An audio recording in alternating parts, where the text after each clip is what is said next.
कौन जीत रहा है यूपी? सबसे सटीक एग्जिट पोल 7 मार्च शाम 6 बजे से लगातार सिर्फ यूपी तक पर।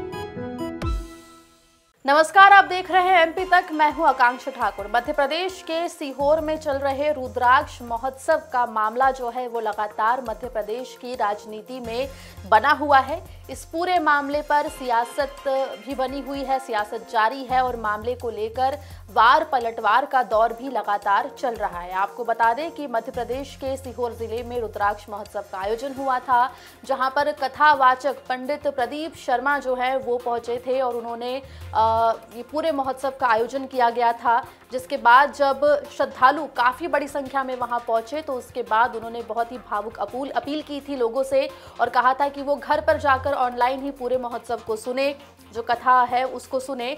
जिसके बाद पूर्व सीएम मध्य प्रदेश के और कांग्रेस के प्रदेश अध्यक्ष कमलनाथ ने सरकार पर पलटवार किया था और सवाल खड़े किए थे कि आखिर सरकार जो है वो एक छोटा सा महोत्सव भी क्यों आयोजित नहीं करवा पा रही है, जिसको लेकर फिर नरोत्तम मिश्रा का एक वीडियो भी वायरल हुआ था जिसमें वो कथावाचक पंडित प्रदीप शर्मा से बात करते हुए नजर आए थे। लेकिन अब इस मामले में कैलाश विजयवर्गीय की भी एंट्री हो गई है। आपको बता दें कि उन्होंने बाकायदा मध्य प्रदेश के सीएम शिवराज सिंह चौहान को पत्र लिखा है और पत्र लिखकर उन्होंने कई सारे सवाल खड़े किए और ये कहा है कि आप 17 साल से मध्य प्रदेश के मुखिया हैं और सीहोर में एक छोटा सा आयोजन भी जो है वो आयोजित नहीं हो पा रहा है। और बड़े सवाल यहाँ पर कैलाश विजयवर्गीय ने इस चिट्ठी के जरिए उठाए हैं, जिसके बाद अब नरोत्तम मिश्रा का भी बयान इस पूरे मामले में एक बार फिर सामने आया है।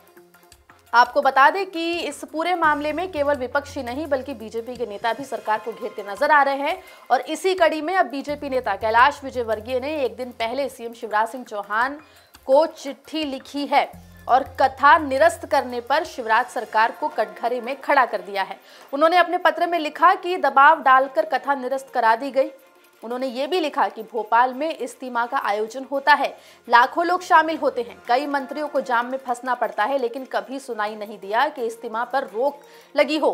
क्या सीहोर का प्रशासन इतना नकारा था कि वो इस आयोजन की जानकारी होने के बाद भी व्यवस्थाएं नहीं जुटा सकी? क्या जिम्मेदार प्रशासन इतना अदूरदर्शी था कि वो भाप नहीं सका कि 11 लाख रुद्राक्ष का अनुष्ठान है तो श्रद्धालुओं की आवाजाही भी रहेगी? क्या सीहोर के प्रशासनिक अमले की इतनी हिम्मत नहीं है कि वो इतना बड़ा निर्णय कर ले? शिवराज जी, ऐसे अनगिनत सवालों के जवाब नहीं मिल रहे हैं। लेकिन आपको बता दें कि अब इस पूरे मामले पर मध्य प्रदेश के गृह मंत्री नरोत्तम मिश्रा का बयान आया है। उन्होंने कमलनाथ का नाम लेकर और विजयवर्गीय का नाम ना लेकर इस पूरे मामले के ऊपर जो है अपना बयान दिया है और उन्होंने कहा है कि ऐसी अफवाहें ना फैलाई जाए। रुद्राक्ष महोत्सव जो है वो जारी है, केवल कार्यक्रम में कुछ फेरबदल किए गए हैं।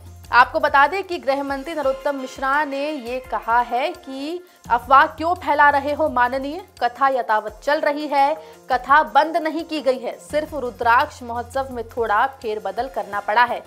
उन्होंने ये भी कहा कि सीहोर में कथावाचक पंडित प्रदीप मिश्रा जी की कथा यथावत चल रही है, बंद नहीं की गई है।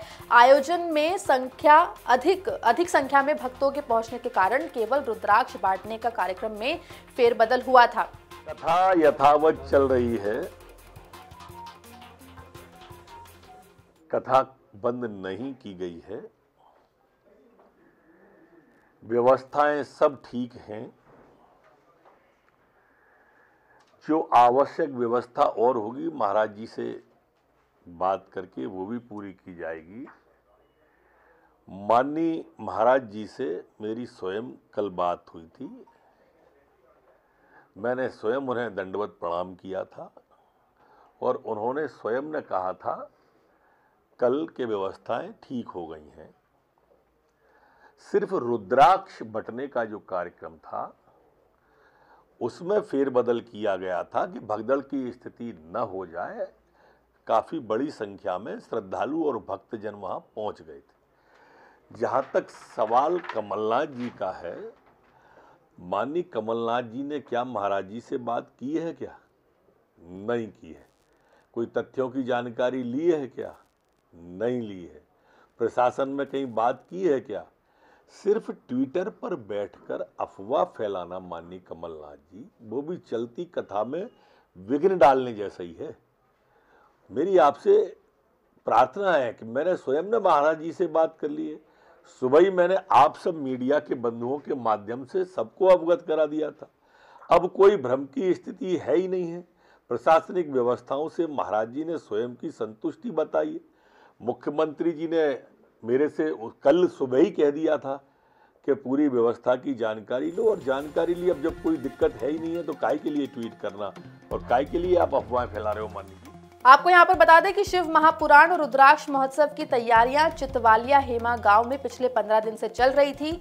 वहीं सोमवार को सुबह पंडित प्रदीप मिश्रा के आयोजन की शुरुआत थी। भीड़ इतनी उमड़ी कि दोपहर होते होते भोपाल इंदौर स्टेट हाईवे के दोनों ओर 25 किलोमीटर का जाम लग गया और हालात ऐसे बन गए थे कि पैदल चलने वालों तक को हाईवे से गुजरना मुश्किल हो रहा था। वहीं कथावाचक पंडित प्रदीप मिश्रा भावुक होते हुए उनका एक वीडियो सामने आया जिसमें उन्होंने ये कहा था कि बार बार उनके ऊपर से दबाव आ रहा है, इसलिए वो कथा को स्थगित कर रहे हैं। और साथ ही उन्होंने अपने सभी श्रद्धालुओं से ये कहा था, श्रोताओं से कहा था कि वो ये कथा जो है अपने घरों से ऑनलाइन ही सुने। जिसके बाद कमलनाथ की एंट्री इस पूरे मामले में हुई। कमलनाथ ने सरकार को, शिवराज सरकार को घेरते हुए लगातार ट्वीट किए और ये सवाल उठाया कि आखिर क्यों सरकार एक छोटा सा आयोजन भी ठीक तरीके से नहीं कर पा रही है। उसके बाद कैलाश विजयवर्गीय की चिट्ठी जो है वो सामने आई और अब नरोत्तम मिश्रा ने इस पूरे मामले पर सफाई पेश की है। उन्होंने अपने बयान में कहीं पर भी कैलाश विजयवर्गीय का नाम तो नहीं लिया है,